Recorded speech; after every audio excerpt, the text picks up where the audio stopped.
किसी के लिए हीरो और किसी के लिए दहशतगर्दी का मनबा समझे जाने वाले बैनुल-अक़वामी शिद्दत परस्त तंजीम अल-कायदा के सरबराह ओसामा बिन लादेन की स्टोरी। ओसामा बिन लादेन 10 मार्च 1957 को सऊदी अरब में पैदा हुए थे। इनके वालिद मोहम्मद बिन लादेन एक मारूफ कंस्ट्रक्शन कंपनी के मालिक और सऊदी अरब की एक अमीर शख्सियत समझे जाते थे। बताया जाता है कि मोहम्मद बिन लादेन की कंपनी ने सऊदी अरब की 80% सड़कें बनाई हैं। ओसामा बिन लादेन की वालिदा का ताल्लुक यमन से बताया जाता है। 1968 में हेलीकॉप्टर हादसे में अपने वालिद की हलाकत के बाद ओसामा बिन लादेन और इनके भाइयों को तकरीबन 25 करोड़ डॉलर के असासे मिले। बताया जाता है कि Osama bin Laden king Abdul Aziz university में सिविल इंजीनियरिंग के तालिब इल्म थे। इस दौरान इनकी मुलाकात शिद्दत पसंद और सख्त गीर समझे जाने वाले तालिब इल्मों और असातिज़ा से हुई, जिससे तालिब इल्मी के ज़माने ही में इनके नज़रियात में तब्दीली आनी शुरू हो गई। 1979 में जब साबिक सोवियत यूनियन ने अफगानिस्तान पर यलगार की तो इसने ओसामा बिन लादेन की ज़िंदगी पर गहरे असरात छोड़े। वो 80 की दहाई में अफगानिस्तान आए और कम्युनिज्म के खिलाफ जंग में भरपूर हिस्सा लिया और तकरीबन एक अशरे तक अफगानिस्तान में जहाद के कामों से मुंसलिक रहे। सिक्योरिटी तज्जिया निगारों का कहना है कि ओसामा बिन लादेन अफगानिस्तान में अमरीकी CIA के ताउन से लड़े और इन्होंने ही इनको तरबियत दी और असलहा फराहम किया। बताया जाता है कि इस जंग के इख्तिताम पर भी बिन लादेन की सोच में काफ़ी तब्दीली आई। अमेरिका के लिए ओसामा बिन लादेन में शायद उस वक्त नफरत पैदा हुई जब 1991 में खलीजी जंग के दौरान 3 लाख अमरीकी फ़ौजियों ने पहली मरतबा सऊदी अरब की सरजमीन पर कदम रखा। अमरीकी फ़ौजियों के दाखिले को वो सऊदी अरब जैसी पाक ज़मीन पर इंतहाई तौहीन आमेज़ समझते थे और इसी इक़दाम ने इन्हें अमरीका का जानी दुश्मन बना दिया। इस इक़दाम के खिलाफ इन्होंने अपने साथियों और मशरिक़ वस्ता में दीगर क़ुव्वतों के हमरा अमरीका के खिलाफ एक महाज बनाना शुरू किया।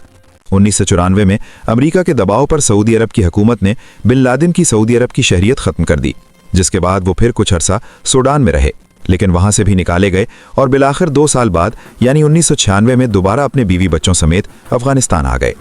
ओसामा बिन लादेन जब अफ़गानिस्तान पहुँचे तो उन दिनों वहाँ तालिबान तहरीक उरूज पर थी और चंद ही माह के बाद तालिबान अस्करियत पसंदों ने दारुल हुकूमत काबुल पर कब्जा कर लिया था। अफगानिस्तान में इन्होंने तालिबान तहरीक के अहम रहनुमाओं के साथ मजबूत रवाबित कायम कर लिए और अल-कायदा तंजीम के जरिए से इनकी हर मुमकिन माशी और दूसरी मदद की, जिससे यह ताल्लुक मजबूत होता गया। 1998 में बिन लादेन ने अफगानिस्तान में एक फतवे के जरिए अमरीकियों और यहूदियों के खिलाफ जंग का ऐलान कर दिया और बहैसियत मुसलमान अमरीकियों और उनके इत्तेहादियों को कत्ल करना एक फ़र्ज से ताबीर किया।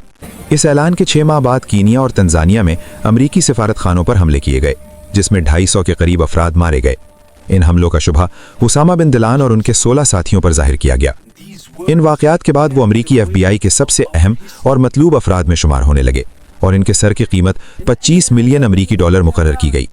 इन दिनों मशरिक़ अफगानिस्तान में इनके ठिकानों और तरबियत गाहों पर अमरीकी क्रूज़ मीज़ाइल से हमले भी किए गए, जिसमें 50 से ज़ायद मीज़ाइल दागे गए, ताहम हमलों में खुद महफूज रहे। ओसामा बिन लादेन पर 1993 में न्यूयॉर्क के मकाम पर वर्ल्ड ट्रेड सेंटर और सऊदी अरब में अमरीकी शहरियों पर हमलों के इल्ज़ामात भी लगाए गए। ओसामा बिन लादेन इन हमलों के बारे में अक्सर कहते थे कि मैं हमेशा से अमरीकियों को मारता हूं क्योंकि वो हमें मारते हैं, लेकिन अमरीकियों पर हमलों के वक्त हम दूसरे लोगों को नुकसान नहीं पहुंचाते। 11 सितंबर 2001 में अमरीका पर हमलों की जिम्मेदारी ओसामा बिन लादेन और उनकी अल-कायदा तंजीम पर आयद की गई। इनके हमलों के नतीजे में अमरीका ने 2001 के आखिर में अफगानिस्तान पर हमला कर दिया और ये शुबहा जाहिर किया गया कि ओसामा बिन लादेन तोरा बोरा की पहाड़ियों में होने वाले ऑपरेशन के दौरान मारे गए हैं। ताहम बाद में मालूम हुआ कि वो अपने साथियों समेत अफगानिस्तान से पाकिस्तान की कबायली पट्टी में दाखिल होने में कामयाब हो गए थे। बताया जाता है कि आखिरी मरतबा ओसामा बिन लादेन तोरा बोरा की पहाड़ियों में देखे गए थे।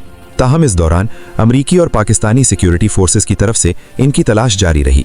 अमरीकी हुक्काम की तरफ से कई मरतबा ये कहा गया कि अल-कायदा के सरबराह पाकिस्तान और अफगानिस्तान के कबायली इलाकों में रूपोश हैं, ताहम पाकिस्तान इसकी तरदीद करता रहा है।